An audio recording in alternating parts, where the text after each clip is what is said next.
Brought to you by Mint Mobile. Stay tuned for a special offer at the end of the show. Hi, and welcome to the Mobile Tech Podcast. I'm your host, Mim Joar, and today is Friday, July 12th, 2024. It's Samsung Galaxy Unpacked week, and I've got just the formula the doctor ordered. I've got Mr. Christian DeLooper here. Hi, Hello. Christian. How's it going? I'm good. You were in New York with me. That's why, I figured we would chat about these crazy Samsung phones.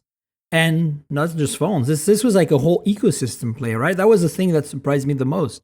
I kind of dig that. Like, I do think this is smart of Samsung to do.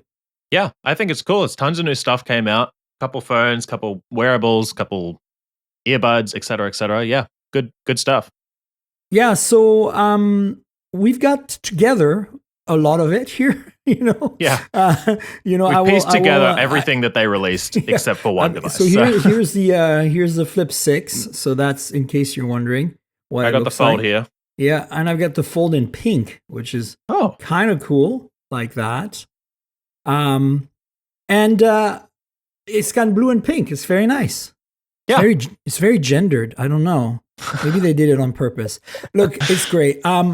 And then, of course, there's watches, there's Buds, as you said, and there's the Ring. I think the Ring is the star of the show. Let's start with that because I'm actually very impressed with that. I think, look, I've never used a smart ring. I'm aware of Aura. A lot of folks, you might have tested Aura. I don't know. Have you? Yep, I used Aura. Yeah. It's been a while, but... So you don't currently use it, but you did, right? I don't currently use it. I did for quite a while, but it's been probably a year since I stopped. Okay. And did you pay the subscription, or did you just basically, as a journalist, they give you like a free 6 months or something? Yeah, I got a special deal for a while, and then actually, I think stopping coincided with having to stop paying. That's what I'm saying. So that's kind of where I was going with this, because I think the problem with Aura, and it's also another problem because some people are really gung-ho about how good that is the subscription, because they believe in that. They're like, that's what makes Aura so special. And I'm like, yeah, but you're paying a monthly fee. Isn't that a problem? Like, yeah. I know that a lot of everything out there is subscription-based nowadays, but do we really want that? And Samsung doesn't, at least for now, have that. It's free to use with the Samsung Health app.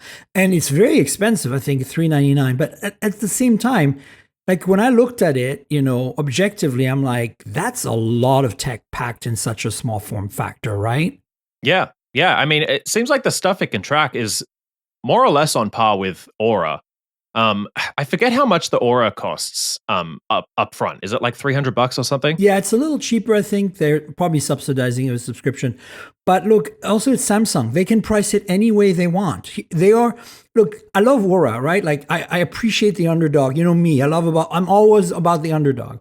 But I'm not big on subscriptions. And at the same time, having worked at Pebble, and I mentioned this on the podcast last week, Apple came along with the Apple Watch and killed Pebble, essentially. Like, I'm paraphrasing. I left before things got really bad.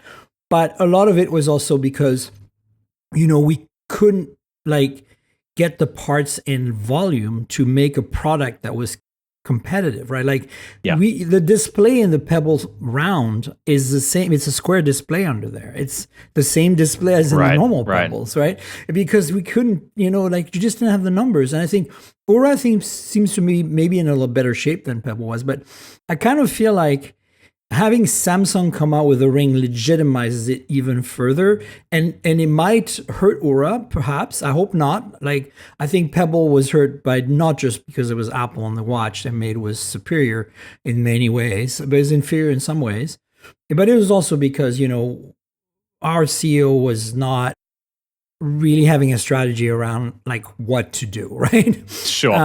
So that makes a difference. Yeah, but my point is Samsung is defining to the general public a new product at this point. Like, I think the average person out there will probably see an ad for the Ring in the next month and go, oh, that thing is a thing. Like, a ring that is smart and connected to your phone is now in their mind's eye. Right? Yeah. Whereas before, they probably never heard of Aura, right? So I think that's kind of like, you and I know, my audience knows, but I think the average person, and I think I'm excited about the Ring for that reason.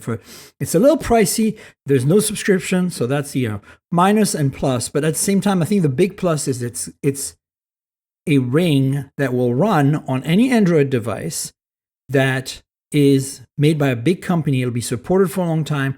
The features are going to be solid, et cetera, et cetera. Now, it's a bit of a bummer that it doesn't support Apple, but I think that also will mean Apple will make a ring. I bet you in the next 2-3 years, Apple will make a ring, right? I think there's been rumors out there for a while about Apple making a ring anyway. And I kind of think that it is bad. I mean, I get the idea of like, it's more in the consumer consciousness now about getting a smart ring, but I'm not so sure that it's good news for Aura at all. I think that most people are going to just buy the first party device that has tighter integration with their ecosystem anyway. And then it's nice. I'm just showing the phones for the Patreons. And then add on top of that the idea of paying a monthly subscription, which, Samsung and Apple are not going to charge. I'm not so sure that in 5 years, if there's tons of first-party rings out there, we still have Aura, or if so, they've probably changed their business model quite a bit. Maybe if they want to stick with a subscription, then they get rid of the upfront fee and make it a kind of hardware subscription where you pay monthly and then send it back when you don't want to use it anymore or something like that. But I'm not so sure. Yeah, I don't know. I feel like for me, it's just when a big company takes a product like this and finally runs with it, it's a good sign. It means we're going to get lots of competition. Yeah. I wouldn't be surprised if BBK Group, Oppo, OnePlus, Vivo, Realme is working on something. Wouldn't be surprised if Apple, of course, is working on something. And look at this phone. It's so nice. It's so nice. I like it. Anyway, thanks to the Patreons for those of you watching. I appreciate it. So, to me, the thing that stands out here is it integrates with the whole Samsung Health ecosystem. Kind of like, Apple does this very tight vertical integration on things. And I think the benefit here is that you can wear the ring and a Samsung watch, and they kind of have a symbiotic relationship, as it were, right? So I think for me, that's one thing where I'm like, okay, this is interesting, because I wonder if you get better tracking. Like, I don't know, did they tell you? Like, I don't feel like they told us very well what they do when they're used together, but they did hint that it does get, more data, better data, whatever, right? Yeah, they kind of talked about that. I am a little bit skeptical about that. It seems like a bit of a play to kind of sell more devices. I get the appeal of a ring. I for ages didn't find it comfortable to wear a watch to bed, right? So I didn't get sleep tracking. And that's when I was using the Aura ring and really liked the insights that I got from the sleep tracking. But now I'm used to wearing a watch to sleep, and I don't really understand. I understand people who don't want to use a watch, but I don't understand why I would use both together. So from what I understand, I get your concern, but from what I understand is it's a battery life play more than anything, because they can assign some tracking to the ring, some tracking to the watch, and the sensors aren't running as often. And so you now have better battery on the ring and the watch. And also you can, do you remove one? Like say you're going to do handiwork. You don't want to probably smash your finger with a hammer wearing that ring. No. Most handy people that I know, especially people like fix their own cars, remove their rings when they're in the shop, which is a smart thing to do, unless you want to lose your fingers. PSA. Also until you can wear your watch then. And then you go to sleep. I personally am fine with watches sleeping too, although I do prefer bands. I think smart bands still have a big role to play here. Like, you get like a Xiaomi band. It's less than $50, and for sleep tracking, you can't beat it. It's one of the best out there. And there's also, back in the day, Huawei made some bands. They're really good. So I think that you can wear the ring at night and take off your watch. So I think there's some benefits. You're right that you can be cynical and say, well, they just want to sell more devices. But I also think that Samsung's watches, I've always been a big fan. Like, I love a good smartwatch, and I'm not primarily an iPhone user, so I'm going to be primarily on Android, meaning that it's like I have choices, but really do I? Like, the best things out there, in my opinion, if you want the whole enchilada, meaning like apps on your wrist and stuff, I think the OnePlus Watch 2 is a solid effort. I'm wearing that right now for the Patreons, in case you're wondering. And then there is, the Samsung watches. And then even the Tizen watches back in the day, I thought were really cool. Like the original Galaxy Watch 2018, I wore that thing, I think, the longest of any smartwatch. They've always been pretty good. Yeah. So and there's the Pixel Watch as well, which I like. Yeah, the Pixel Watch, but I don't like it because it's too small. Like I love the product itself. Like I like the design. I think not a big fan of the fact that Fitbit is a separate thing. They really need to it's very Google, right? Like they have so many things in different silos. Like it's not. That's what I like about Samsung Health. You install the app and it's just there, and it's like the whole. You don't have Fit and Fitbit. Like Google Fit to me is the main one because I can get it on any phone. And Fitbit is required by a Pixel Watch, but it's not required by anything else. And, with the connected health services or whatever that Google has now, you can have anything really talk to Fit, and Fit becomes a silo. Fit is the Apple Health of the entire Android ecosystem, in my opinion. So why do I have to install a separate app to use a Pixel Watch? It should all be in Fit, And so the fact that it's annoying like that, plus the watch is too small on wrist because I've got gigantic wrists, it means that Pixel Watch, if this year in August here they release a large size Pixel Watch, I might reconsider. The only other problem I have with Pixel Watch is that it scratches so easily. Yeah, that's because it is beautiful, but because that glass kind of goes all the way to the edges. Oh, it's rough. I agree. It should be one app for all of the health tracking. But devil's advocate here, if your one app is Google Fit and you wear a Samsung watch, you still have to use the Samsung watch apps as well. Yeah, I agree. That's true. That's a problem. But if you're not if you're a Samsung user overall, or if you don't use Fit at all, it's your first smart device that you just wearable. You just put Samsung Health on. And what I'm saying is that it's as legitimate as Google Fit, Samsung Health. Like you can install on any Android phone and it works really well with a Samsung product. So if you're only going to use Samsung products, you could just live with Samsung Health. And if you are going to use a variety like I do of wearables, like I just basically went from a Xiaomi Watch S3, which is a dumb smartwatch, like one of those fitness band on steroids, lasts forever battery life, to the OnePlus Watch 2. And before that, I was on a Samsung, Galaxy Watch 6 Classic, I think, the one with the bezel that rotates. So my point is that's why Google Fit is my anchor, because I'm using all these different apps and then I connect to the health services connector app. But if you are just starting and you buy a Galaxy Watch, and, the likelihood of this is high in North America where Android is essentially Samsung. I think it's fine because it's well done and it does other things properly. So I don't know. I feel like this is a good segue to the watches. There's a lot of people out there that are pissed off about the Watch Ultra because it's a ripoff of Apple Watch. And you know what? I don't disagree with them. So what? It's a ripoff of Apple Watch. Do you expect anything else from Samsung? This is the company that had a lawsuit with Apple about the original iPhone versus the original Galaxy S. And if you put them side by side, it absolutely screams ripoff. I think we're past that, guys. I think anyone who gets upset that a company copies another company in the tech space should just get a life. Okay, is it right? We can debate. I'm not saying it's right. I'm just saying that's how I feel about. I'm sure we'll get to the buds, but that is exactly how I feel about the buds. Exactly, the buds are the next logical thing here. But I think that we've been. Unless you're a Garmin person like Jaime, right? And Garmin all the things, and you're totally gung-ho on Garmin, which I'm not, because I'm not that kind of health nut, or fitness nut, I should say. You want something more mainstream that is similar to Apple Watch Ultra. And so that Samsung went ahead and did that, great. Now, could they have not replicated the design of the band and the color, the orange color of the band? Maybe not. But I think the squircle, the square round, that's a very unique design. That's not an Apple ripoff. No, it's not. And because the screen is still round. I wish I had put the rotating bezel on there, but I understand for durability that's a problem, because I'm hard on my watches, and every single Samsung watch I've used that has the rotating bezel, the bezel got harder to rotate over time because it got deformed by me hitting things with it, Yeah. And on a watch that's designed for being active, you want that thing to be as bulletproof as possible, right? And so titanium and sapphire glass is a good thing. Yeah. What's your thoughts on? I agree. I'm not sure how I feel about the whole squircle thing. I think that like if you're gonna do that, make the screen fit the body.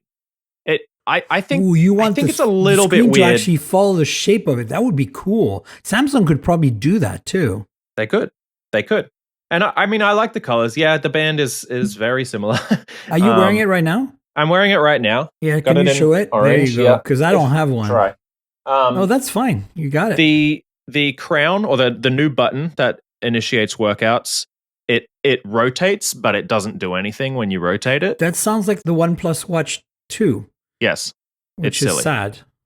But you know, whatever. We can get past that. You can swipe on the screen. Or Can whatever. we get past that? Well, we'll see. Just kidding.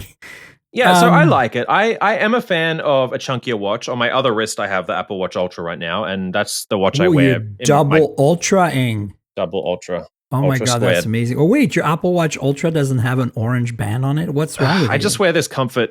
I forget what this band is called. It's the Velcro one that kind of goes around. I just wear that day to day, and then when I'm getting fancy, I put a leather one on or something. Ooh, fancy. But yeah, I don't mind a chunkier watch. It's definitely not going to be for everyone, and there are definitely aspects of it that are very similar. It's also I don't know if it's actually thicker than it's thicker than the Apple Watch Ultra. It feels chunkier for sure. It feels bigger than the Apple Watch Ultra, but I like it. I think it's, to me, a product I'm very excited about. They didn't give me one. They gave me a Watch 7, but we're working on that. I'm trying to get an Ultra. Look, for me, I have big wrists. It'll be perfect. And I'm also very clumsy, and I run into things all the time with. Me too. And I've scratched and damaged many a smartwatch. Even though I'm generally a careful person with my devices, but when they're on your wrist, when they're an extension of your body, it's a whole different thing. Like, it's hard. You know, when you're in your pocket, you can put a case on it, or you can be careful. But if it's on your wrist, like, it's very easy to brush against a concrete wall with your watch. Oh yeah, I'm constantly hitting stuff, and that's why I'm like titanium sapphire. I think this is good. The other thing is worth mentioning is they have an FDA approved, not approved, but authorized is the word they FDA used. Authorized, different sleep than approved. apnea tracking feature, which I think is really interesting. This is on all the new watches that they have. I think Samsung's always kind of competed with Apple by bringing, they kind of try like somebody comes out with a feature, then the other one copies. And I think it's not necessarily always Apple coming with them at first. So I kind of like the fact that they're both trying to push the envelope. And, Tim Cook being such a health and fitness nut, that's why I really think we're going to see a ring from Apple, because it would make sense to me. Yeah. He'd want people to have that option. And so I think, that's healthy competition. And I can't really feel like Fitbit and Google can be put in that same kind of like pedestal, because they're not quite at that level yet, in terms of their functionality and their seriousness about it. I think Samsung can be trusted that their wearable platform is not going away. Like it's absolutely, it's that's here. true. Yeah. And I think, like as somebody who kind of switches watches from different brands and has to rely on Fit as my anchor, has to rely on the connection that Google created that lets other apps kind of integrate. I'm highly conscious of that. It's so much less friction to use Samsung Health than even Fitbit, in my opinion. It was just kind of what I was getting to earlier, Yeah. So I'm very excited about what the wearables brought to the table from Samsung on this. I think a lot of people are upset with the Ultra, but I'm like, look, it was inevitable. Like, what did you think was going to happen? Yeah, no, I agree. I'm excited about it too. I still think that they didn't do a good enough job at differentiating the purpose for the ring versus the watch. And I think for now, probably most people who don't want to wear a watch will like the ring, and who don't mind wearing a watch will like the watch. But I really don't think that there's any reason to buy both yet. Maybe that'll change. And that is something that I think Apple would be good at. I think Apple would give you a reason to buy both. Somehow, exactly. But I think the other thing to keep in mind is, just like the original Samsung Galaxy Fold, this is a first gen thing. I think Samsung's also testing the waters to some extent. You can tell they haven't quite figured out the marketing around that. Even, us PR people reach out to us and we're like, you can tell when it's not baked, the messaging. And the messaging was not baked on this product. It's funny because it was the big product that they teased earlier this year at the S24 launch. was the big like, oh, this is coming later this year. We'll release it later. And yeah, I kind of agree. think at the core, Samsung is an engineering company, whereas at the core, Apple is a marketing company. And I think you see that here. Like, and I'm not saying that Apple's not an engineering company. Apple absolutely has the engineering chops. And I'm also not saying Samsung's not a marketing company, because they can apply themselves and sometimes do some brilliant marketing. I'm just saying that if you look, like, their strengths are more like, I think Apple's strong on both fronts, but possibly the marketing is a little better. Sure. Because they, ultimately, what I think Apple's really good at with engineering is to take things that are out there, that are bleeding edge, that other companies have done, and refine it and make it very easy to use and integrate it in their ecosystem. And they don't do it first, but when they do it right. And when they do it first, it's incredible. Exactly. And so I think the engineering chops, absolutely. I'm just saying that they're not usually the first, and Samsung neither, but Samsung, I think, at their core is a bit more engineering driven than marketing driven. And so, probably what happened is the engineers goes, yeah, we made a ring and it's good. And then the marketing people are like, oh, well, this is exciting. We should mention it at Unpacked in January. So they did. And then they're like, okay, the ring's ready now. And then the marketing people are like, well, what do we do with that? And the engineer's like, Matt, that's your problem. We don't know. We can tell you what it does. It does sleep tracking, blah, blah, blah, blah, blah. Your cycle tracking, all that stuff. It's awesome. And people are like, oh, well, okay. Well, anyway. So I think that's kind of what happened. It's just like, but since we're on wearables, I would normally, at this point, if you look at my hands-on, I switched to the phones here, and then I did the buds at the end. But I like to do the buds now because buds are wearable. And we're talking about these similarities. And look, the reality is this, is Apple, the stem design wasn't invented by Apple, all right? Like Apple, with the AirPods, I should actually say, let's rewind. Let's go back to the iPod, the original iPod, the one I still haven't found the other day, nice. 2001. It works, battery charges, everything. Wow. It's incredible. You know what I've noticed, as an aside to the audience and to you? All of the devices from the late 90s and early 2000s that I have, where I was able to take the battery out, or I was able to store in good conditions with a battery half full, still have batteries that charge and haven't bulged and haven't, like my mini disc player, the lithium battery is perfect, and it's from 1992. Wow. Maybe they were built later. Different back then. Maybe later than that, because 93 is the first year they did mini discs. So it's probably more like 98. But the point is, like, it's amazing that my iPod still charges. So the iPod earbuds had the stem, but Sony invented the stemmed earbud with the Phontopia series of earbuds back in the 80s, late 80s, early 90s. With the MDR, whatever it was, series of wired earbuds, right? It was basically an extension of the cord to kind of like, for you to like stick it in your ear at the entrance of your ear canal. Yeah. They invented that. So Apple rolled with it with the iPods, but they stylized it in white. And I actually think the original iPod earbud design is the coolest looking of all the Apple earbud designs. Because, when they went to the ear pods, it was not quite as sexy. Yeah. But then we got the AirPods, which were basically the earpods without a cable. And then everybody made true wireless earbuds. And the majority of them, I would say, adopted the stem very rapidly because it's the better way to go. You got a microphone closer to your mouth. It's easy to put in and out because you don't have to fit. Like, I don't have any issues with the previous buds that Samsung has made. I have a bunch of them. I think they sounded good. I think they did their purpose. The ANC was decent. I just always have a problem putting them in and taking them out because there's nothing to grip. And they also they fit weirdly and they look weird. And like, I think this was the logical thing to go with stems. Like, I don't think you can, like, I don't want to say, ooh, they copied Apple. I want to say that about other things regarding the earbuds, but I think that in terms of the stem setup is the way to go. And by the way, Samsung calls them blades because Samsung wants to be different. They're not stems, they're blades. Yes. But how do you feel about the stem part? I think earbuds with stems are objectively better almost every single time. Exactly. It's not just about making them easier to put in your ear. It's about like distributing the weight better.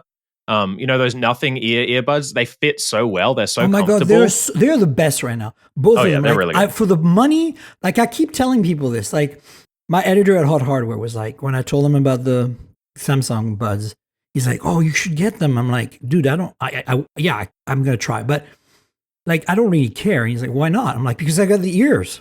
Yeah. Yeah. And he's like, "What are you talking about?" And I'm like, "You need to try the new nothing buds. Yeah. The ear A and the ear." And he goes, "Really?" I'm like, "They are like, forget the price for a second. They're some of the best earbuds short of going Sony that I own. And the problem with the Sonys is they don't have stems, and especially the WF, the high end ones, the really expensive ones, do not fit well for me ever. They always are bulky and uncomfortable. They sound incredible. They're the best earbuds I've ever heard in terms of true wireless from a mainstream company. But to me, I need comfort too. And for that, I like the LinkBud S better because they're a little smaller. But LinkBud S doesn't sound as good. So at that point, at that sound quality level, I'm back down to AirPods Pro, ear, Samsung buds. I'm back to that level. But then you look at price and you look at what ear delivers for the money, $149. It's cheaper or the same price as the Buds 3 from Samsung, but it has all the features of Buds 3 Pro and looks cool. If they were the same price, I'd buy the ear. I think the ear are better than any other earbuds out there. They look great. I mean, I just did a big headphone guide for Forbes Vetted, and I tested all of the biggest, most popular earbuds, all the Sonys, the Bose, the Nothings, the AirPods. I put the Nothings as the top pick for earbuds. I think they're amazing. They're half the price as most of the others. But back to the stem on the Galaxy Buds, it's also way easier to control because on earbuds that don't have a stem, you have to literally push the earbuds into your ears to press a button or touch a touchpad, and it's uncomfortable and annoying. Yeah. So, yeah.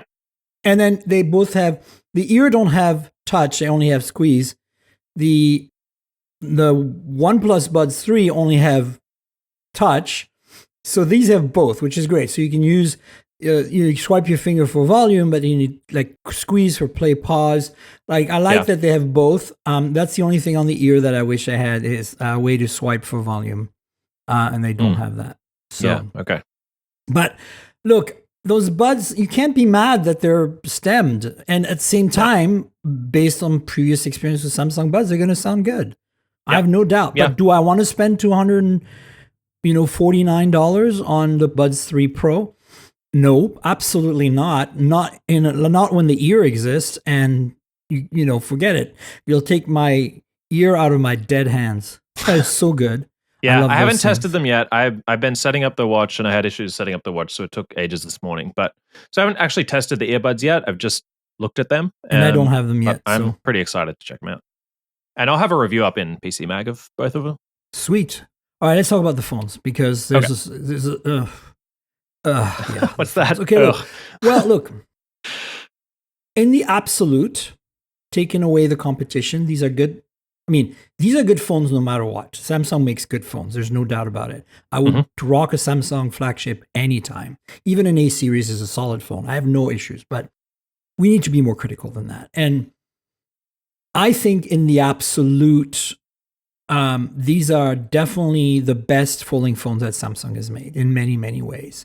However, the competition exists and you can't ignore it, unlike Samsung executives that I talk to who are like, when I mentioned OnePlus and Razer, were like, who? And I'm like, come on, guys. Like, you need to know your competition. That's an essential part of being a company, no matter your size in tech, right?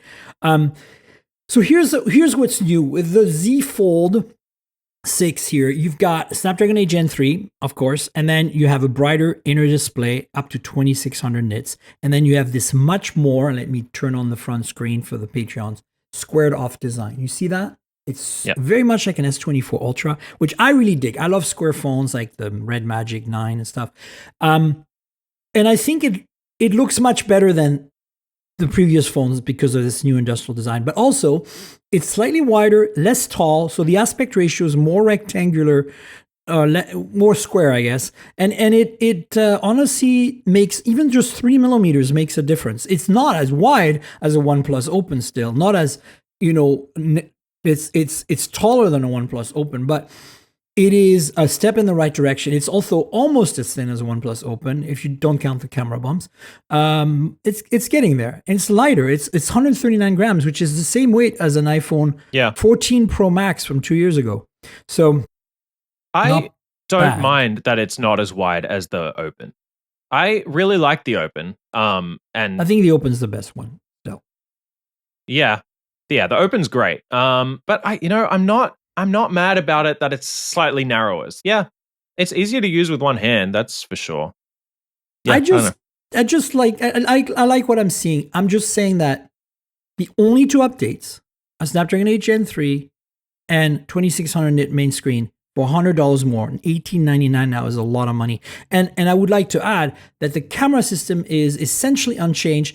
Yes, there's a slightly revised, newer ultra-wide sensor from the S24 that inherited from the S24, but it's the 12 megapixel, still nothing to write home about compared to, the 48 megapixel ultra wide on the Open, for example. And this camera system, it is basically in Gen 3 at this point because it came out on the Fold 4. So battery size is the same at 4,400. Like, I think they could have done more. And especially when they charge $100 more. Like, I find it's a hard sell in that sense. I think the raised price is a bit of a bummer. It is a bit thinner. I haven't used the Fold 5 in a while. I reviewed it when it came out. Well, I just took it out again, and you notice it. You notice you notice the difference, right? Yeah. Yeah. So I really like that. I mean, that's cool. I don't know if that warrants. They're finally close. As I said, they're close to the Open in thickness. It's a major improvement for Samsung in that sense. Yeah. And weight too, because the OnePlus Open is pretty light. So I think this is good, but like $100 more, and to me the biggest, I can live with the same battery size, the same essential front display, even though it's a little wider. Like, that doesn't vex me at all. What vexes me is the cameras. At this price point, not knowing that Oppo/OnePlus was able to put a flagship level camera system, an S24 ultra worthy camera system in their folding phone, and Samsung, the inventor of the folding phone, the makers of one of the best camera phones on the planet, is not doing the combination of the two somehow on their $1,900 phone. That is pissing me off.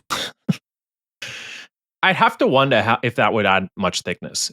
It wouldn't. That's what they said, though. But you look at the Open, the camera bump is definitely noticeable, but it's not thicker overall with the camera bump than the Fold 6. Like, it's the same. They're the same. So if BBK Group can do it, Samsung surely with all their might can do it. Come on. They just don't want to. I reckon they will next year, though. I think I'm not even convinced of that. You see, I think Korea doesn't understand. Like, I really don't think they get it. I think in their minds, it's very Apple. They're like, Apple doesn't get it either. It's like the iPad versus Mac problem. It's like they want to create product categories that don't interfere with one another. And so the way they're looking at it is, you want a pen built in, you buy an S24 Ultra. You want the best cameras, you buy an S24 Ultra. You want a folding phone, you buy the Fold 6. And I'm like, no, I want my cake and eat it too. Give me everything. And you look at Oppo or OnePlus, they did everything. You can buy a fine X7 Ultra, and the camera system is just marginally better than what's on the Open. Yeah. No, I agree. But I do think that they'll eventually put a pen in as well. That's my hope. Well, but maybe that's just wishful thinking. No, I think that would be nice. But again, they would be cannibalizing the S24 Ultra or the Ultra series, because there won't be a S24 by then. And I think in their mindset, it's like, no, we can't do that. We're going to keep those product lines. Remember, how long did it take them to integrate the Note and the S24 flagship Ultra? Yeah. Right? Like, for a long time, we were saying, why'd you have both lines? It doesn't make any sense. And they're like, well, and then finally they caved in. And I think it's going to be like that. I give it 2 or 3 more years before they wake up and go, oh, maybe we should put the same camera system on. Oh, maybe you should put a pen and a silo in there. No, actually, I know they've thought about the pen with a silo, because when we went in Korea last year, they showed us some prototypes of the Fold 5, and one of them had a silo. Oh, really? Yeah. What could have been? I mean, this was completely unfunctional, just like, essentially like mock-ups. But look, the Flip 6, I'm a little more gung-ho about. Now, overall, I'm a little bummed that it does look very much the same as before. There's really nothing here, right? Like, look at the screen, it's exactly the same. What's different now is that I'm showing this for the Patreon. The camera bumps, like the rings around the cameras, match the color of the chassis. So that's kind of cool. And there's this crazy awesome looking yellow color that I really dig. But spec-wise, again, this is, better, more of an improvement than Fold 5 to Fold 6. To go as Flip 5 to 6, in the sense that even though cosmetically they look identical, again, thinner, slightly lighter, a better hinge. They're improved the reliability of the hinge on both these phones. But Snapdragon 8 Gen 3, which is a big improvement. 50 megapixel front camera from the S24 and from the Fold 6, which is great. Finally, a decent main sensor on there. And then the slightly revised ultra wide as well from the S24, but it's only 12 megapixel. So camera system slightly improved, 8 Gen 3. And then the big one to me, I think, is really important on a flip phone in particular, is a bigger battery. It's got a 4,000 versus 3,700. And as such, I'm willing to say that I'm not as disappointed about this, but again, $100 more. Oh, you get 12 gigs of RAM versus 8 gigs of RAM. So like what I can see with all these improvements, the $100 justification here. So I'm not as disappointed as I am with the Fold. The reality is, as I said, in a vacuum, you use these two products and they're great. Like I think I'm going to be reviewing the Fold 6 for Hot Hardware. And I bet you at the end of my review, I'll be like, yes, I still prefer the Open. Yes, I would still recommend the Open. Yes, the Open is more affordable. Yes, the Open has a better camera, but this is a fine foldable phone. And if you are somebody who wants to buy from a carrier subsidized, or you're invested in the Samsung ecosystem and you've had Samsungs in the past, I totally would not get upset with you for getting that instead of an Open. You know what I'm saying? Yeah, so for sure. What's your thought on the Flip? Yeah, so I've always been more of a folder than a flipper. And I don't think I even reviewed the Flip 5. I think I played around with it a bit, but I don't think I ended up reviewing it. So yeah, I think it looks great. I think it's cool. I think the flips in general are cool, and I think the improvements are not. Yeah, I think they're great improvements. So how was the battery on the Fold 5 like in real world? It was passable. It was fine, but this is going to improve. And also, the 8 Gen 3 is a little more thirsty when you start pumping up those performance cores. So, yeah, if you're playing games on your Flip, which, some people will probably do, and you like, say play Genshin Impact, for example, you're going to need a slightly bigger battery to keep up with the 8 Gen 3. So I think that makes sense. But I think the big elephant in the room, the big problem that I have ultimately, and that's why I'm still, as I said, I'm a little disappointed about the Fold. And I wouldn't say disappointed with the Flip, but I have concerns. It's because Motorola Razr Plus and Razr Minus exist, and they just got refreshed, and they are absolutely amazing, and they cost the same price. And here's the reality, right? For day-to-day use, for like normal stuff, the Razr Minus with its 3.6-inch display now, which is the same display as the Razr Plus was last year, $699 gives you a bigger front cover screen than the Flip. And yes, you don't get an 8 Gen 3, you get a Dimensity 7300, but the average person, unless you're playing Genshin Impact, you're not going to notice. Like day-to-day, you're not going to notice. And the camera systems are similar, 50 megapixel and 12 megapixel ultra wide. So to me, I'm like, I cannot understand how I would want to pay $10.99 for something that 90% of the experience with a bigger screen will be given to me by a Moto Razr for $6.99. And then if we get into the better Moto Razr, the Razr Plus, you get a 4-inch display. It's basically covering the entire front of the screen. Like, how can Samsung let the competition leapfrog them like that? How do you feel about the slightly changing topics? How do you feel about the widget-based software on the front, on the cover screen of the Flip? I hate the fact that they didn't really update anything on the software side. Like, yes, you can run widgets now. So can the Razr. And yet you still can't run just any app. Like, it's like you still need to install like whatever it's called, Good Lock or whatever to get, and then it's a half-baked experience. Whereas Moto, every time they improve the experience on the front screen. And now it's at the point where you can literally use this closed as a small phone. With that 4-inch display, it makes such a difference in real estate. Last year, I was like, okay, I'm not sure I want to run apps on the front screen. It's still a little clunky.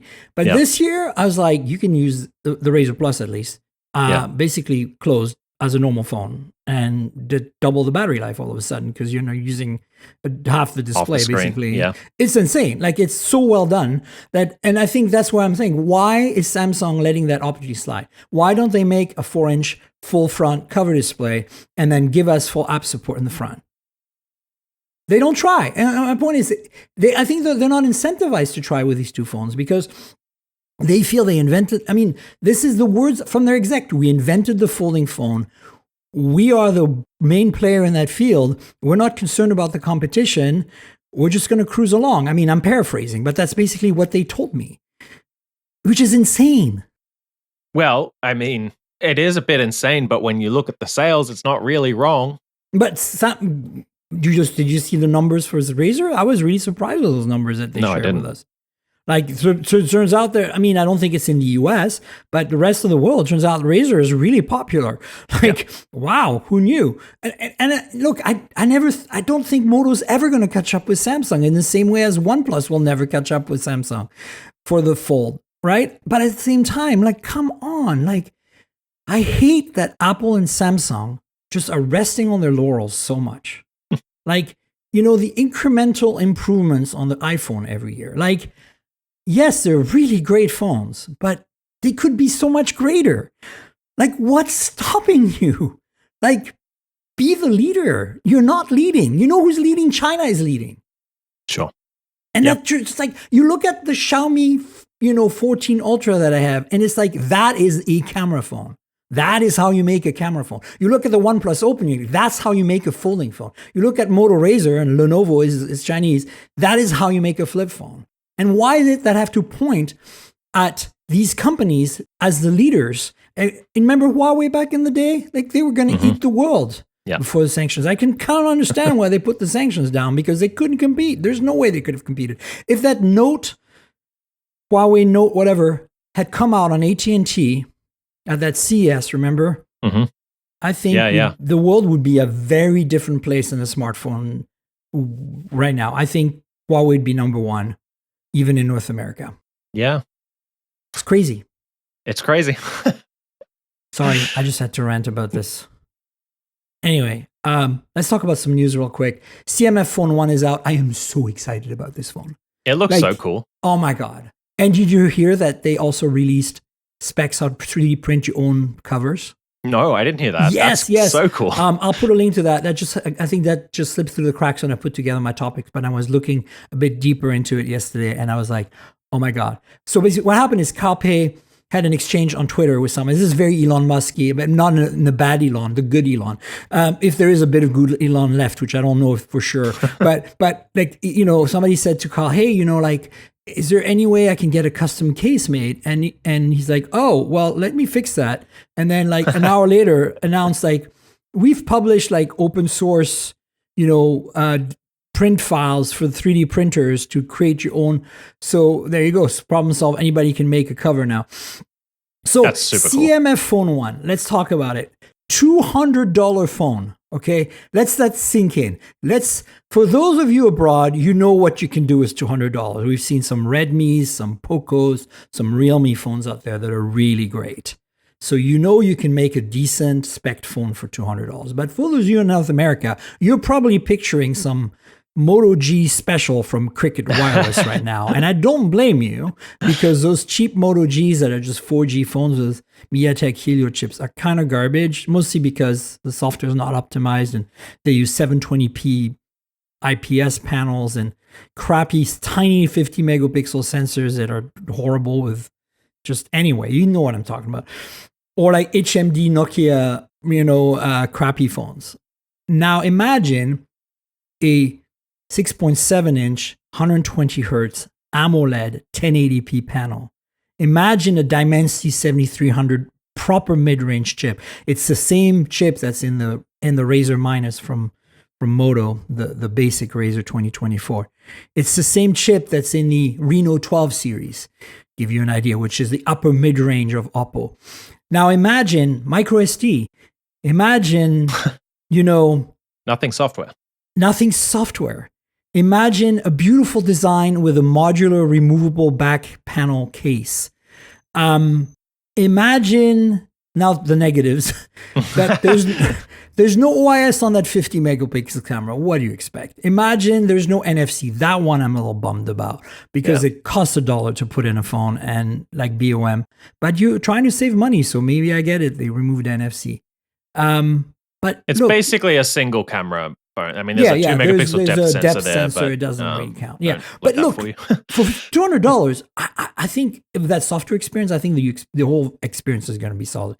8 gigs of The RAM. software is a big one for me. I mean, the Nothing software is really good. It's incredibly and good. typically on these budget phones, the software is just packed with junk and really slow. Yeah. And that's not what you'll get here. So this is what I'm really excited. And the colors and the fact that you have to screw the case on, as a little screwdriver comes with it. I mean, it's just whimsical. And the design, I can't believe how good the design. And also, look, this is perfect. You drop your phone, it's unlikely the glass will get damaged. It might get scratched up a bit. But then the case gets, concrete rash. No problem. You just buy another case or 3D print your own. One. This is so amazing. Like, this is so great. I just love it. And then, of course, they came out with a watch, the CMF Watch Pro 2, I think it is, and the CMF Buds Pro 2. And the Buds Pro 2 have ANC. So they're kind of, if they're anything close to the Nothing Buds, I want to really try them out. I'm getting all these 3 devices sent to me. I'm in the second wave of reviewers, so hang tight. But it's coming. I'm super gung-ho. Like, you know me, right, Christian? I love to try out cheap and mid-range phones as well as the flagships because it gives me a good feel for the entire, universe of the phone world. Yeah. And so when I see a $200 phones like this reminds me of the original Nord when Carl was still at OnePlus and they made a $500 phone that was essentially a flagship. Yeah. And I was just like, wow. And this is the same thing at $200. And you could argue that Nothing Phone 1 was a bit like that, and Nothing Phone 2 like that too. Yeah. But Nothing Phone 2 was more of a proper flagship. They didn't cut any corners at all. But look, this thing is awesome. I want it so bad, so bad, so bad. I'm really excited. I'm going to try and get one as well. I haven't got one yet. I haven't really. Just ping Jane, and she's going to hook you up. She knows there's a lot of interest. Now, it's not officially sold in the US. No. I mean, it is sold by Nothing for their, developer program. But here's the thing you have to understand. And again, that's a negative. No 5G band, a very limited 5G band and 4G band support for North America. Because it's not that the chip can do it. It's just that they've prioritized the antennas and the RF front end, the amplifiers and stuff for the bands for abroad. You know how there's like 4 world different SKUs for iPhone. Because not all the bands are supporting all the iPhones. That's just the way it is. You can't cram all these parts in there, and it would make it more expensive and bulkier and more annoying. So, am I CMF, reading this right? That the watch is $70? The watch is $70, and it's that's crazy. And it has aluminum. It has like normal health tracking stuff. Yeah, it's a heart rate, blood oxygen. Sleep tracking. It's basically like a band, but it's a watch price like a band. Yeah, exactly. Yeah, that's super cool. And the earbuds are also super affordable. Like, I don't know how much, like $50 $60. $60. Yeah. With ANC and the whole shebang. Excited. Let's quickly rapid fire through some phone news because I want to talk EVs with you a little bit. Okay. So we got a bunch of other things. This is more of a PSA. Okay. Redmi K70 Ultra design has been officially announced. And so you can look at it here at this link on GSM Arena that I'll post in the show notes. This is the Ultra. So, the Poco F series that was just launched recently that I went to Dubai for, Poco F6, F6 Pro is kind of like the highest end Poco. This is the highest end Redmi. So Redmi and Poco kind of compete with each other. They're part of Xiaomi Group, but they're basically affordable brands. And so their flagships, think of them as OnePlus 12R, versus OnePlus 12. So the Xiaomi Mi series would be like the OnePlus 12, and then this K70 Ultra or the Poco F6 Pro would be like the 12R, right? And so what we know here is this exciting is this is going to have a beautiful 1220p OLED display at 120 hertz, and it's going to have a Dimensity 9300 Plus, which is the highest spec chip that MediaTek makes. So that's pretty impressive. And then we get its design, which, it looks like a phone. It's very Chinese. I'm not, too excited about it, but the specs, I think, are definitely worthy Yeah. of Yeah, the specs are the big thing here. The design is fine. It's whatever. you know it's the going to be colors are cool. That it's purple going to color is nice. it's going to end up being like a $400 phone. So like, Yeah. 500 or something. So, gotta, it's worth mentioning. The next thing I have here is the Realme 13 Pro series is slowly being not leaked, but being kind of teased by Realme. Again, this is a $300 to $400 affordable camera centric phone series. The Realme Number Pro. They also have a Realme Number that's not Pro, and that's more like a budget mid-range series. But the Pro adds great cameras. Like this is gonna have the periscope from the OnePlus 12. Basically, it's this camera system from the OnePlus 12 for $300 to $400, including a really high quality sensor from Sony as the main 50 megapixel. And this announcement, so last week we talked about the camera specs, so they announced some of them.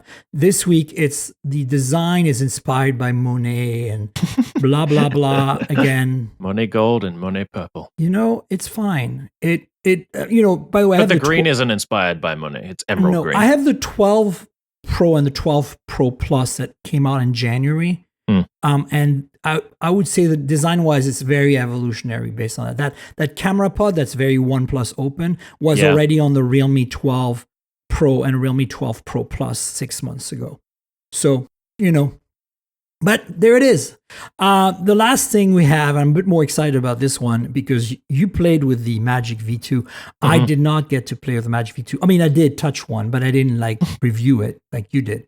The Magic V3 is about to come out, and the leaks are stronger than ever, and it looks like it's going to be thinner than the V2. Even thinner. And nobody has beat the V2 yet. So the V2 was so thin. Reviewing that thing was crazy. It felt like a slab phone when it was folded up. Like, honestly. So this is supposed to be even more like that. It's supposed to be 0.2 millimeters thinner. And at first you're like, 0.2, really? That's nothing. But that's a pencil tip, folks. Like that's like, a 0.5 millimeter automatic pencil. That's half of the thickness of that. Yeah. But it doesn't seem like much, but when you put it down and you hold it, it makes a difference. We'll have to see how much of a difference it makes, but really it's just making the thinnest foldable already in existence even a little bit thinner, which is crazy to me. And when I reviewed the V2, I was expecting a really bad battery life and that kind of stuff. No, battery was good. Cameras were pretty good. I mean, they were I think the cameras are going to be even better on this. And look at that 5,200 milliamp hour. Are you kidding me? On a folding phone? Yeah. That thick? Or thin? Yeah. Wow. Okay, so there you go. There's the phone news for the week in a nutshell. I want to dive into EVs before we wrap up because you and I cover cars and EVs and car tech. And you wrote an article recently that for Digital Trends that I thought was really interesting about what affordable EVs you're excited about. Yeah. So where do you think we're at? Because this is one of the kind of very controversial topics right now in the EV world. Is a lot of us want affordable EVs, like a $25,000 to $30,000 EV that you can just buy new. Now there's a whole universe out there of used EVs that are really affordable. Right now there's a lot of really good deals to be had on leases. In Colorado, you can lease a Nissan Leaf. Not that I would recommend leasing a Nissan Leaf, but hear me out. For something like $69 a month. That's crazy. I didn't hear that. That's absurdly cheap. So that is cray. So anyway, the point I'm making is that you can get a EV right now. I think the Ioniq 6 has also got really good discounts. So that's not what we're talking about here. What we're talking about is the actual real price, no sales, no deals, no special, being around 25, 30K. And so what are the cars that you picked here? Because I agree with a lot of them. So tell us a little bit about that. Well, the first one is the Bolt EV. So the Bolt EV was around for a while, and then Chevy announced they were going to kill it. Everyone freaked out. Yeah, we all freaked out. And then they were like, okay, actually, we won't kill it, but we're going to take a few years off and kind of redesign it. This was, keep in mind, after a few recalls. I think they felt like the Bolt EV's name was kind of, dirtied by the recalls, which But that's fair actually enough. interesting you mentioned that. I think that there's a storyline here because when the Bolt came out, it was, affordable, had decent range. Mhm. It was very competitive, Yep. not Tesla Model 3 good, but it was okay. And Yep. then they had some battery issues, and it soiled the name a bit. But I also feel that they really came back from that, and mostly because of community, right? People who owned it, who bought it, once the Yeah. fire issues were addressed, really loved their Bolts. I know I lots know a of few people who have one. Many, They exactly. really like it. Yeah. And I think so. I think the Bolt name is still pretty valid. The biggest problem the Bolt had, in my opinion, in its first incarnation, was it topped off at like 50 or 70 kilowatt charging. It was really slow charging. Yeah. Even though it had a range of almost 300 miles. And so that kind of killed it for me. But, we were still very upset when they canceled it because it was like 27 or something when they canceled it. It was really somewhere in affordable. there. It was Like, really with cheap. the discount, it was 20K. Yeah. It was Yeah. crazy. Yeah. Anyway, so that continue. should be coming out. I think originally we thought it was going to be out as a 2025 model year. It might be pushed to a 2026 But is it model year. Ultium then? Is it using the It Ultium is. platform? But Yeah. then why is the Equinox is almost at that price now? Equinox is a bit bigger. It's not quite that price. How much is the Equinox? It's more, but I'm just saying like it's 30. I want to say 37 or 35. It's more, but like it's still not bad. That's a $10,000 difference. Yeah, but remember the Bolt was canceled now, what, 2 years ago? So inflation. True. Like we're not going to see, look, I don't think we're going to see 25K. I think we're going to see 30K. I think maybe if we hit sub 30, 32K? like 29,999, Exactly. that'd be great. Yes. But I think we have to keep in mind that, like, literally in a year, my sandwich is 1.5 times more expensive, both in San Francisco and Vancouver. This is real. Like in a year. So we can't assume, even the Bolt is still, there might be still some left on lots out there being sold right now at a discount. And we can't assume that. We have to look at what the Bolt cost at the end. And it was very affordable, but with inflation, probably 30K is reasonable, right? Yeah. And I think that is reasonable. 30K is a great price for a solid electric car, So if they can replicate the magic of the original Bolt, the size, range, price, but give it faster charging speeds because the Ultium platform allows that, I think I'm very excited about that too. And maybe a cooler design. Well, it was a bit dorky looking, but every dorky. small hatchback, even the like sexier of them all, Kia EV3 and the Volvo EX30 is still a little dorky looking. I don't know. I like the EV3. Yeah, me too. But I Maybe still I'm think, just like, dorky, but if we see it in person, it's going to be very, it's going to be like a lot of those very small European hatchbacks, which are very tall and very short, and it's hard to get proportions that look good when you have these constraints. I'm not saying it's impossible. yeah, but it looks like a shrunken EV9, and I like the EV9. Yeah, I agree. It The looks EV9 nice. is very, very good looking. So so the EV3 is the next one. When do you think we're going to get that in the States? Do you think we even are going to get that in the States? It'd be stupid for Kia not to bring this car, right? Yeah, I think we will eventually. I mean, we don't really know if we will. Kia hasn't made any announcements about specifically US availability. Correct. I think they've said that it'll come to Europe by the end of the year. It's going to be, when I wrote this piece, it was supposed to be released in Korea next month, which is this month. So I don't think it's out just yet in Korea, but it's on the precipice of that. So then Europe, and then hopefully US, North America. I think there was maybe rumors early that next Canada's year. getting it already as well. Well, I mean, if Canada gets sometimes it, I'm gets sure we'll sometimes gets smaller cars that the US doesn't get. I think part of the question is if they feel like they want to tool their US plants to build it. Right. And I'm not sure. I think the sales of like EV6 and EV9 are good enough to where maybe they won't do that, but we'll see. But I mean, they can always build in Korea. They could, but then they wouldn't. I mean, it's expensive with the tax credit and that kind of stuff. Yeah, that's right. Well, for leases, maybe. I don't know. Maybe. And then there's EX30, which were delayed, unfortunately. Did you write the story before the delay announcement or after? Must have been before. Yeah. Yeah, so just so you know, originally the EX30 was going to be manufactured in China and imported to the US, but then and that's when they announced it last summer and took reservations for the car, and it they had the first reviews. The media flew out to Barcelona and tried it out. I wasn't invited to that, sadly, but everybody raved about this car because it's small and electric and affordable and has good range and good performance, and it's also really well made and it's very Volvo. Like it's got And it that looks cool. minimalist interior, but in a good way, not the Tesla way. And so like as a Tesla fan, like Yeah. I will admit, look, I do not like Elon, but I do like Teslas. I think that Sure. the technology, the experience, the overall experience, because of supercharging and a bunch of other things, is still the best. Yes, the interiors are not the best. I think that the quality of the materials has improved, but it's still not as good. Like even the Highland could still benefit for some tweaks, etc. I understand all that. Panel gaps I don't really care about, but I do agree that Tesla needs to up their game with these issues, and they're not, and it's annoying. But a lot of company, Rivian is the closest to Tesla in terms of delivering on the 5 things that I think are important to any EV, which are range, fast charging, and I'm talking about 275 or more kilowatt here, and range I'm talking about 300 miles or more. Actual range, EPA doesn't matter that much.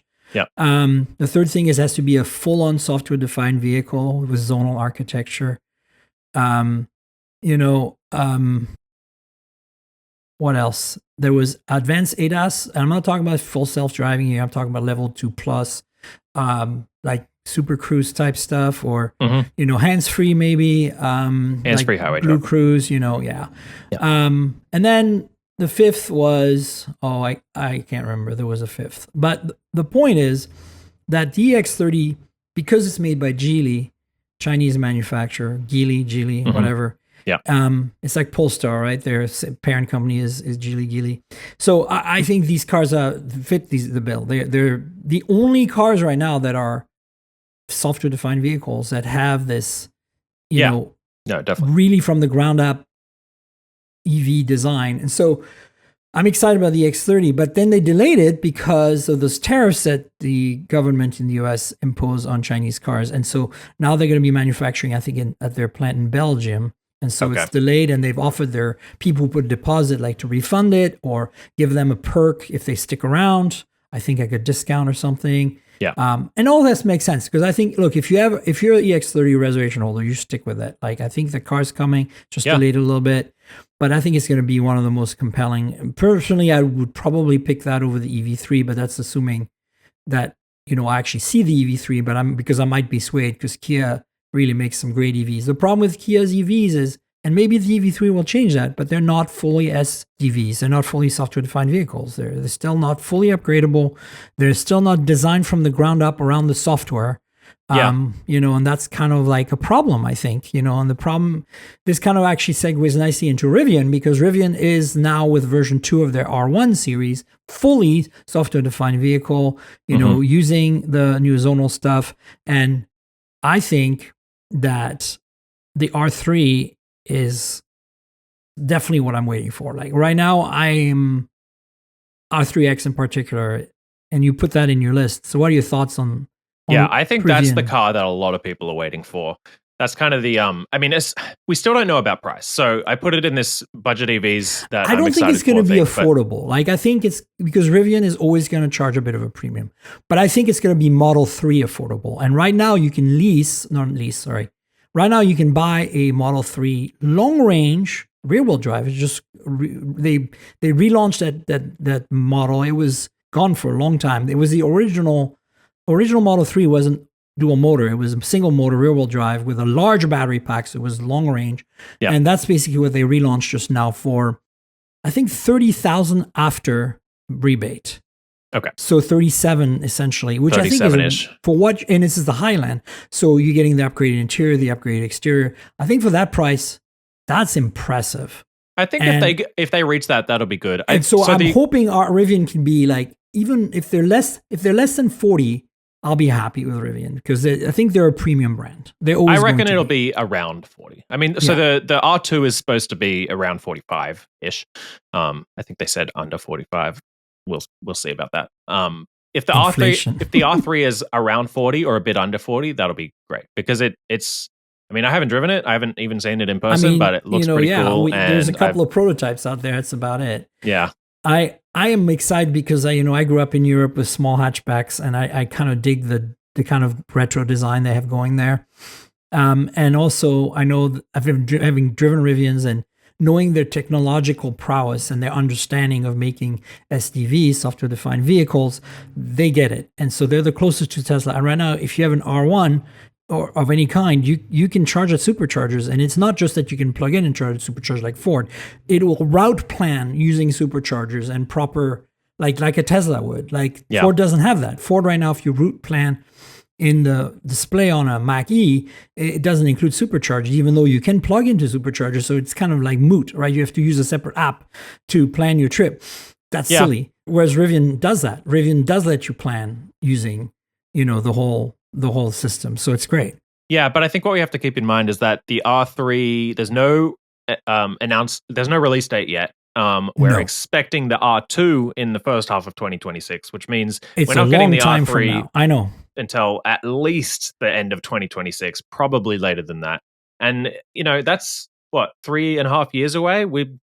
By then, hopefully, more of these cars will have the ability to route to superchargers, and they'll have the NACS port and be able to just plug in at superchargers, and they'll have the better software. So I think the competition question is still real for the R3. Absolutely. And, as you said, by the time the R3X or R3 comes out, there'll be Kia will be fully software defined, and Hyundai as well. And the competition will have caught up on a lot of these things that I feel are critical, like range and stuff. Mm-hmm. So I'm actually very excited to see what happens. But in the immediate future, I think EX30, EV3, and hopefully, and right now, consider the Equinox. Blazer's more expensive, right? Yeah, the Blazer's more expensive. And so we're looking at the Bolt. Then, who knows? You have the Kia EV9 in there. I think for its in its category, the price is really amazing. In its category, I wouldn't say it's an affordable EV, right? Like it's getting a little pricey.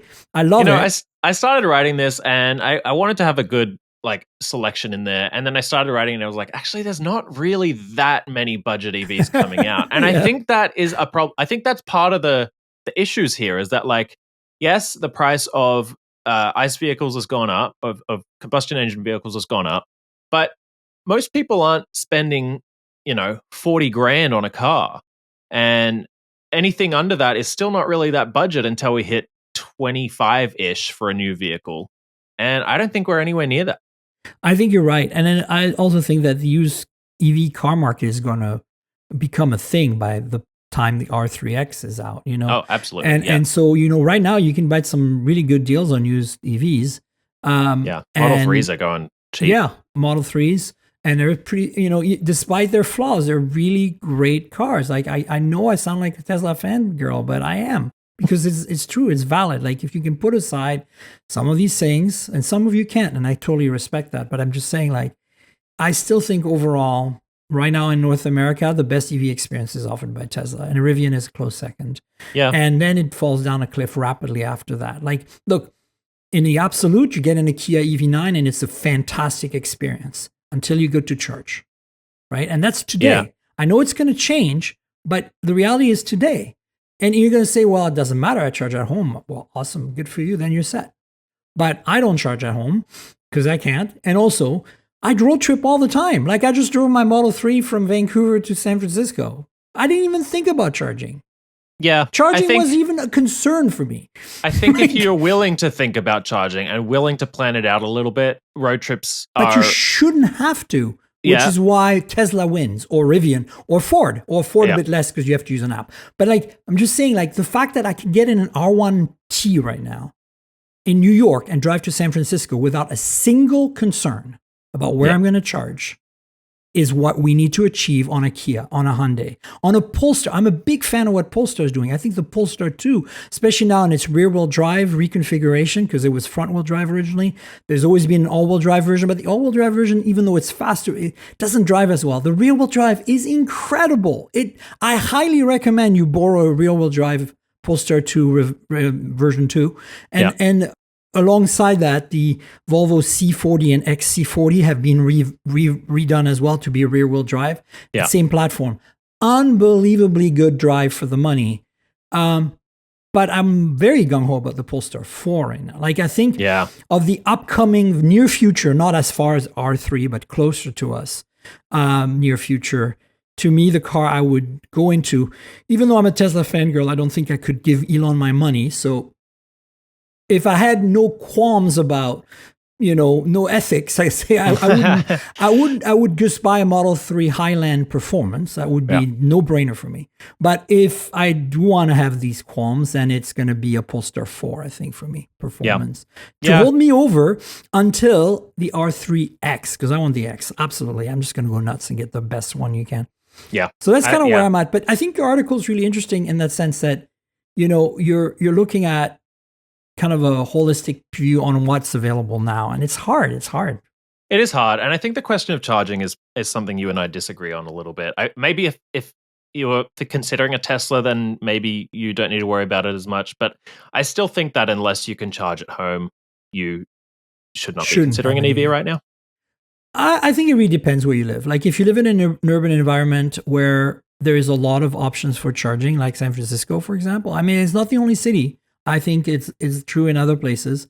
And you are willing to, you don't have like a 9 to 5. You're a bit, maybe you don't have kids. You have that flexibility. You work from home like me. Like you can definitely go and spend 20 minutes at a supercharger at 1 a.m. watching Netflix or sorting through your email real quick before you go to bed. And I think and it's not far, like it's literally a few miles at most. Like in my case right now, the closest supercharger is 5 blocks away. And it's a slow one. It's a 72 kilowatt urban supercharger. So I top off there. Usually I don't fully charge there. But if I want to charge fully at like 250 kilowatt, it's only like a 10-minute drive out to South San Francisco. And then so I get it. Like I think I agree with you, but those are a lot of conditions. Yes, exactly. You work at home. You're willing to charge at 1 a.m. There's a lot of people like that. You live in a city. I think there's a lot of people. Like we know a lot of people like that. You don't have a 9 to 5. You don't have kids. Yeah, but there's a lot of us like that. So I think that's in it. And also I'm just generalizing here. There are some people who are working 9 to 5s who are totally fine doing something like that, and there are people who have kids who are totally fine to do that too. I don't know, but you're right. Ideally, having charging at home would solve a lot of the problems, and unless you're willing to go out of your way. If you're willing to go out of your way and you're willing to make that trade for an electric car that's better for the environment and has great performance and is new cool thing, and it's quiet, et cetera, then great, go for it. But you have to be willing to make that trade unless you can charge at home, in which case you get the best of both worlds. I think if you can charge at home, it really lowers the friction. Yeah. And it lowers the price because charging at home is much cheaper than using, unless you charge at night, which, it's a lifestyle thing. It's really hard to do if you have a 9 to 5 and have kids to put to bed, etc. I get it. Yeah. In that sense, I'm very privileged that I can just, it's midnight, let's go charge and it'll be cheap, If I'm awake at midnight, something wrong has happened.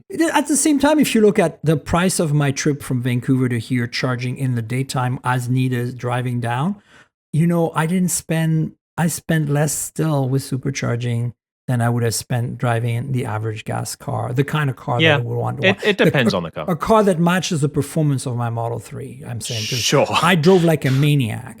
So, what I'm just saying is like, somehow I believe it. If I'm driving like a RAV4 hybrid, I would have probably spent about the same amount, right? Yeah. Because the hybrid is really efficient on gas. But I didn't. I drove, I was literally ripping it through the mountains. Which no other car can do than an electric car. No car can sustain the level of performance uphill, sustained for a long period of time than an electric car. Once you experience that, you're not going back. Like when you start passing everyone up that 6% grade on I-5, you're like, nothing can touch this. It's amazing. There's so many things like that I feel like I've been spoiled for, like because I test drive cars a lot. So I get these cars that have all the options, all the fancy tech, and then it's like if I go to buy a car anytime soon, I'm going to be spending so much money on all these things that I probably wouldn't have bought 10 years ago. No, you're right, and that's the privilege of us being car journalists and getting access to vehicles. Like, but that's my point. That's why I went for a Model 3 because it's affordable and it gives me that level of performance. It gives me that level of charging speed, range. it's a whole enchilada. But yeah, the interior is a bit drab, especially on my older one, which is, not as nice as a Highland. But it was a compromise I was willing to make, and I think that's a compromise a lot of people don't think they can make, but actually it's not that bad. Yeah. So yeah, for me, it's just like I can't go back now. I just can't go back to driving, to owning a vehicle that doesn't perform to that level. Yeah. And so I will not own a car if I have, because that's basically where I'm going right now. Yeah. I'm going to try to be carless for a while. My lease is expiring tomorrow. I'm dropping the car off tomorrow. It's done. 6 years of Model 3, 3 years and another 3 years. And and so let's bring it on. I want to see, because that's why the EX30, for example, performance, range, it's got all the things. It's got it all. So I want to see more of that. And I'm actually willing to pay a little premium. Like for me, I think up to 50K, I'm okay. If I were to spend my own money. Again, I would never buy an EV either. I would always lease it because technology moves so fast. My recommendation, if you're listening, audience, is I know some of you might be, kind of like, oh, you never lease. You always buy. Consider this. See your smartphone, how quickly it becomes obsolete. Think of a car with that technology and think of that car lasting 10 years in your driveway and then maybe another 10 years with the second owner. That's not going to happen. That's the reality. We need to figure this out as an industry, but the reality is leasing is the solution. You don't have to worry about it. Your car doesn't become obsolete. That is a whole other argument. The question is, can you afford that? Renting essentially a car for years and years on end? That's something for you to decide. But I just want to put that on people's radar. It's really important when you consider buying an EV right now to consider leasing, because you don't want to be stuck with a car that doesn't get software updates in 5 years, okay? That is coming from the perspective of someone who only drives software-defined vehicles. What if you use CarPlay? Software-defined vehicles are the future. This is going to be the only thing we have going forward. It's unavoidable. But they're not the present. Because the efficiency. Yeah, but even an EV9, right? Like, is it going to support the latest version of CarPlay and Android Auto? What if 4G gets made irrelevant and then 5G is the only option? Remember how many cars lost access to the internet when the 3G was cut off? Yeah. That's what I'm talking about. I'm not even talking about the software that Kia maintains, Yeah. This could be an entire whole podcast, guys. If you want to, let us know. Hour and a half. We should, if you want to do an EV special sometime, I'm up for it. All right, let's do it. All right, folks, we're going to wrap it up. Christian, you want to tell people where they can find your work on the internet, also your social media handles and all that good stuff? Yeah, you can find my work pretty much all over the place. I write for Digital Trends. I write for BGR. I write for PC Mag now, which is fun. I write for Forbes Vetted, et cetera, et cetera. And you can find me on Threads at Christian DeLuba. That's my name. There you go, folks. Please follow Christian on social and check out his awesome work. Very prolific, lots of really good stuff. Cars, phones, wearables, earbuds, TVs even. Tom's Guide, right? Tom's Guide, yep. So folks, check out Christian's work. And you know where to find me on the internet, folks. I'm at Tankrl, that's TNKGRL, like the comic book character, drop all the vowels. That's my handle on Twitter, on Blue Sky, on Threads, on Instagram. I'm trying to prioritize Thread and Instagram right now. So check me out there, and you can chat with me and Christian on Insta. And of course, the podcast lives at mobiletechpodcast.com. We're on all the major podcast platforms. Please subscribe and tell your friends to subscribe. And then there's a YouTube channel, youtube.com/mobiletechpodcast, with all the devices from Samsung. I just did a quick hands-on video. You can see the stuff in person. And please like, subscribe, tell your friends, click the bell. You know how YouTube works. Tell me in the comments anything you want about these Samsung devices and also about this podcast if you want to comment about the podcast. For those who want a special treat, there's a Patreon. I mentioned it throughout this episode. Patreon.com/Tankrl. That's patreon.com/TNKGRL. For $5 a month, you can get a video version of the podcast in advance, about a day in advance. And you get to see the phones, you get to see our faces, you get to see our chat. Sometimes there's bloopers, sometimes I leave extra content if we go over time. So consider that a little bonus. And if you want to support me, it's a great way to do it. If you don't want to spend $5 a month, there's other tiers there you can check out. Patreon.com/TNKGRL. And if you don't want to use Patreon, you can make a donation through PayPal and buy me a coffee or something. There's a link in the show notes. Click through it. Click the button that says PayPal. I would appreciate your support and also appreciate the support of my sponsor, Mint Mobile. So as you know, I'm constantly reviewing multiple phones, and while that's fun, it also means I'm constantly spending a lot of money for wireless service on multiple SIMs. That's where Mint Mobile comes in, and that's who I'm partnering with for today's podcast. If you also want to save money on your wireless service, switch to Mint Mobile. As tech-savvy early adopters, you've probably heard of Mint Mobile before, but let me quickly tell you how awesome their service is. Mint Mobile offers premium wireless for as low as $15 a month, and you don't have to sacrifice any coverage, speed, or data. They're built on the nation's largest 5G network. They keep costs low because they sell direct to you online. They cut out the retail stores and salespeople. Why should you pay more than you have to for access to the same network? In my experience testing phones, Mint Mobile delivers the same data speeds and call quality as the big three for a fraction of the cost. Switching to Mint is super easy. Thanks to their eSIMs, you can sign up and activate immediately right on your phone from the comfort of your home. No more standing around and waiting in line at a big wireless store. You can keep your current device and phone number and easily switch services. And if your phone isn't eSIM compatible, Mint will ship you a new SIM free of charge. All Mint Mobile plans include unlimited nationwide talk and text, lightning fast 5G, and free mobile hotspot. Mint will show you how much data you use each month and recommend plans that save you money. Mint also offers a modern family plan that lets you set up a super affordable family plan with as little as 2 lines. Use my link mintmobile.com/mobiletech to get premium wireless starting for $15 a month. That's mintmobile.com/mobiletech. Stop paying more than you need on your wireless bill and start saving big with Mint Mobile. And I want to thank you, Christian, for being my guest yet again. Thanks for coming on the show. Yeah, thanks for having me. It was fun. Absolutely. We'll have do you that on EV again. special soon. Yeah, we should do that for sure. All right, folks, stay tuned. We'll have another show next week. And obviously, I'll have Christian on at some point in the future. Until then, cheers, everybody.